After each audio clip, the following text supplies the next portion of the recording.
सोचिए, अगर सिर्फ खाना, सोना और गुस्सा करना ही जिंदगी है तो फिर इंसान और जानवर में फर्क क्या रह जाता है? इसी बहुत ही गहरे और सोचने पर मजबूर कर देने वाले सवाल के साथ आज के एक्सप्लेनर की शुरुआत करते हैं।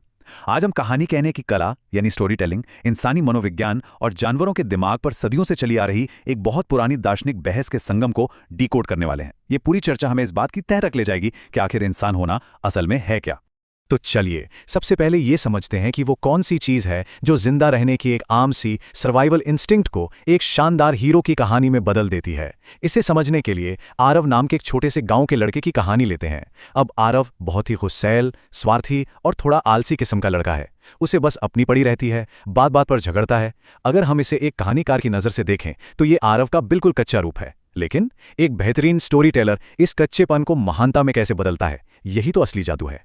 यहीं से हम आते हैं अपने पहले भाग पर, प्रभावी कहानी कहने की नींव। अब उन बारीकियों को देखते हैं जो किसी भी कहानी में हमारी दिलचस्पी जगाती हैं। अगर आरव हमारे सामने स्क्रीन पर होता तो हमें उसकी परवाह क्यों होती? The muse storytelling framework के हिसाब से एक दमदार कहानी के लिए कैरेक्टर के अंदर कुछ ठोस इच्छा, कुछ अलगपन और एक प्रेरणा होनी चाहिए। और ये कहानी आगे कैसे बढ़ती है? जीत, करारी हार और कुछ एकदम वाइल्ड मोमेंट्स के जरिए। जब आरव अपने ही परिवार से बुरा बर्ताव करता है या दोस्तों का मजाक उड़ाता है तो असल में वो उसकी भावनात्मक ईमानदारी और भेद्यता यानी वल्नरेबिलिटी है।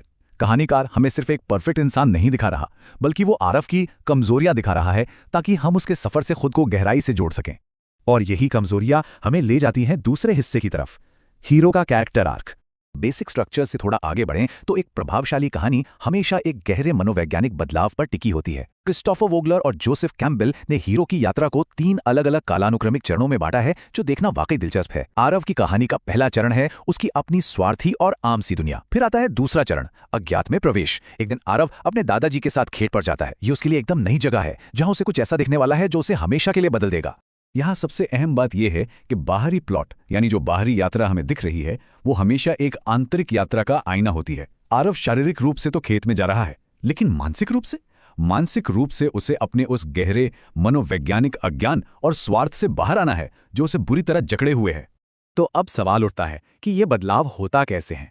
इसे समझने के लिए आते हैं तीसरे भाग पर, जानवरों की प्रवृत्ति बनाम इंसानी तर्क। आखिर वो कौन सी मनोवैज्ञानिक कमजोरियां हैं जिन पर हमारे हीरो को काबू पाना होता है? अर्नुल्फ कोलस्टैट का मनोवैज्ञानिक सिद्धांत जैविक रूप से निर्धारित जानवरों के व्यवहार और इंसानों के उच्च चिंतन के बीच एक कमाल की तुलना करता है। जब आरव खेत में पहुंचता है तो वो देखता है कि एक कुत्ता भूखा है, फिर भी अपने मालिक के प्रति पूरी तरह वफादार है। एक गाय अपने बच्चे के लिए सब कुछ सह रही है। एक चींटी बिना हार माने बार बार कोशिश कर रही है। ये सारे जानवर अपनी अपनी इंस्टिंक्ट या जैविक वृत्ति से बंधे हुए हैं। ठीक इसी पल आरव के दादाजी उससे एक बहुत गहरी बात कहते हैं। जानवर अपने स्वभाव से चलते हैं, लेकिन इंसान के पास सोचने की ताकत होती है।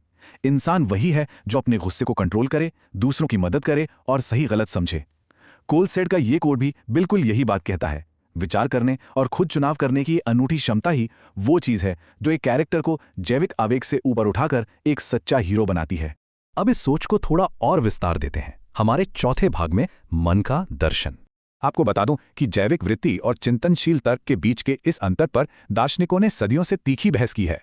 चलिए इस ऐतिहासिक संदर्भ को देखते हैं कि जानवरों की चेतना को लेकर ये अकादमिक बहस कैसे शुरू हुई और ये आरव की कहानी से कैसे जुड़ती है। इतिहास में देखें तो रेने डेस्कार्टेज ने इस पर एक बहुत ही चरम रुख अपनाया था। उन्होंने तो जानवरों में किसी भी तरह की मानसिकता होने से ही साफ इनकार कर दिया था। उनके हिसाब से जानवर महज बीस्ट मशीन हैं जो केवल वृत्ति से चलते हैं क्योंकि उनके पास भाषा नहीं होती। लेकिन इसके बिल्कुल विपरीत डेविड ह्यूम का तर्क था कि जानवरों की सोच और तर्क भी एक स्तर तक मौजूद होते हैं। ये उनके पिछले अनुभवों से विचारों को जोड़ने की एक सहज क्षमता पर आधारित है, बिल्कुल उस कुत्ते की तरह जो भूखा होने पर भी अपनी वफादारी नहीं छोड़ता।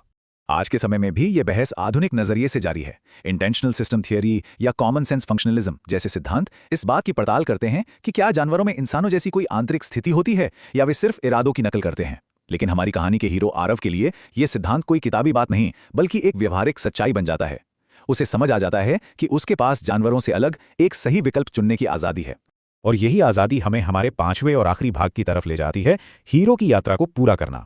तो इन तमाम दार्शनिक और मनोवैज्ञानिक बातों को वापस अपनी कहानी के ढांचे में रखते हैं और देखते हैं कि कहानी अपने क्लाइमैक्स तक कैसे पहुंचती है। आरव अब बदल रहा है, वो घरवालों की इज्जत करने लगा है, लेकिन एक हीरो की असली परीक्षा अभी बाकी है। हीरो के आर्क में दी ऑर्डियल यानी कठिन परीक्षा सबसे बड़ा टेस्ट होता है। जरा सोचिए, अचानक गांव में भयंकर बाढ़ आ जाती है। हर तरफ दहशत है, पानी तेजी से बढ़ रहा है। यहाँ आरव के पास दो विकल्प हैं। पहला, जानवर जैसी आत्मरक्षा की वृत्ति जहां वो सिर्फ अपनी जान बचाकर भाग निकले, और दूसरा, उच्च मानवीय तर्क और त्याग। आरव दूसरा रास्ता चुनता है। वो अपनी जान की परवाह किए बिना बाढ़ में कूद जाता है और कई लोगों की मदद करता है। इस बेहद चुनौतीपूर्ण रास्ते में सहयोगी यानी अलायज अहम भूमिका निभाते हैं।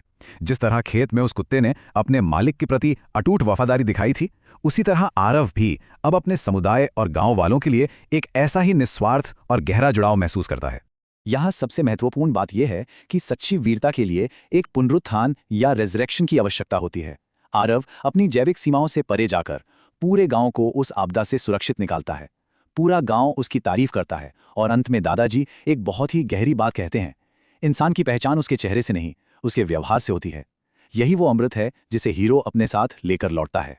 जैसे जैसे हम इस एक्सप्लेनर के अंत तक पहुंचते हैं, हमें यह सोचना चाहिए कि कैसे ये क्लासिक कथा संरचनाएं हमारी रोजमर्रा की आंतरिक यात्रा को दर्शाती हैं। आरव की कहानी हमें एक बहुत ही पावरफुल लाइफ लेसन देती है। सिर्फ शरीर से इंसान होना काफी नहीं है। असली इंसान वही है जिसके अंदर दया, समझ और इंसानियत हो। गुस्सा, लालच और स्वार्थ इंसान को जानवर जैसा बना देते हैं, लेकिन प्यार, मदद और एक सही सोच इंसान को महान बनाती है। तो अंत में सवाल यही बचता है कि इंसानियत को जगाने के लिए हम कौन सा रास्ता चुनते हैं। इसी विचार के साथ आज का यह विश्लेषण यहीं समाप्त होता है। हमारे साथ जुड़ने के लिए बहुत बहुत धन्यवाद।